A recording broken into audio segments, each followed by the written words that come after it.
Culture influences how we dress, habits, ways to communicate, perspective, values, and so much more. It unifies us as a group, but allows for individual personalities and unique qualities to contribute to that culture and community. Nonverbal messages can easily be positive in one culture and negative in another. Handwriting can be seen as rude or respectful. Lack of eye contact, the same, has different opinion based on the culture that you're in. Sitting and waiting for directions can be seen as respectful, or it can be seen as lazy or lacking initiative. Cultural competence is awareness of self and other sensitivities within their culture and within themselves. Knowledge of one's own culture and skills to communicate effectively is important for both the teacher and the student, and helps the teacher know how and where to start teaching students based on their culture and the teacher's own culture perceived by the student. Using the student's values and beliefs within their culture to teach other students, extend the learning, and show that they're valued and appreciated within the classroom needs to be intentionally added to the curriculum through adding to stories learned in history or English and including the student's culture and their perspective. Families can come in to teach it about their own culture and be included.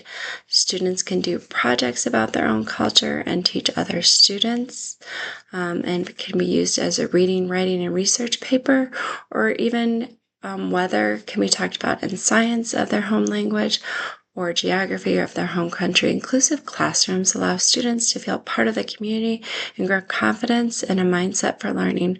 Schools and classrooms positively influence language acquisition by building an inclusive environment where different cultures are acknowledged and valued. Strategies include signs in different languages and intentionally picking curriculum that's culturally sensitive and diverse in perspective, and stories, actively encouraging family participation, and continuing professional development as you are now for yourself. Having families bring in artifacts, special foods, come teach a game, come teach about a custom, come teach the students a dance is also a way. Journal writing can be done as an assignment within the curriculum about one's traditions or culture, and then they can share it with a peer or publish it as a book so they can share with each other. The calendar at the school should represent various holidays, not just the traditional American holidays.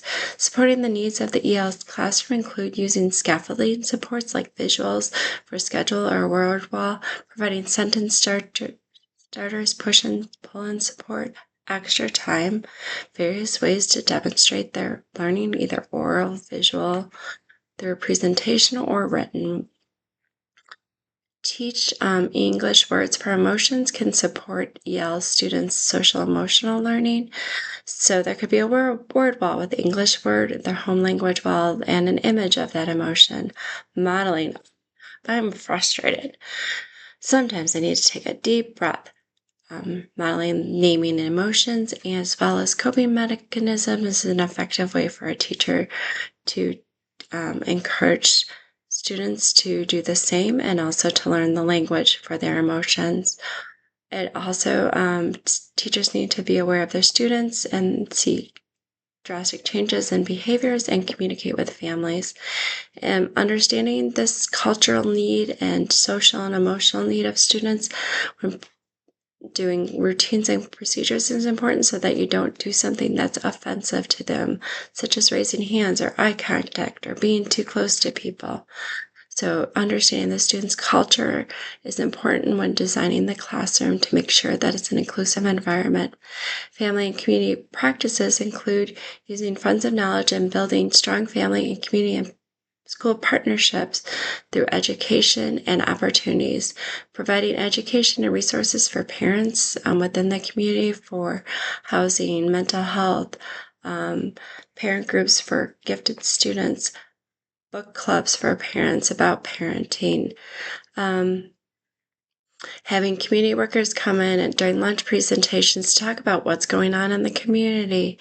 Offering after-school programs where parents or other community members can teach classes like gardening, that things about they learned in science. Having a family member come in and teach about flooring, which might be their vocation, but then having students use that knowledge to learn about the materials used in flooring and science, and using area model and math.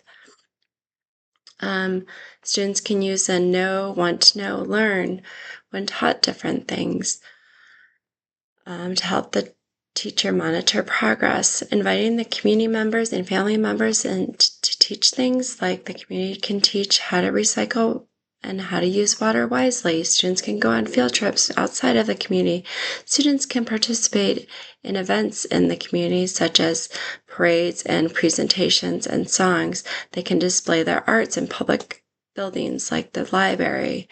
So inclusive community engagement practices can also include that students shadow or mentor somebody in the community. SRO officers come to the school.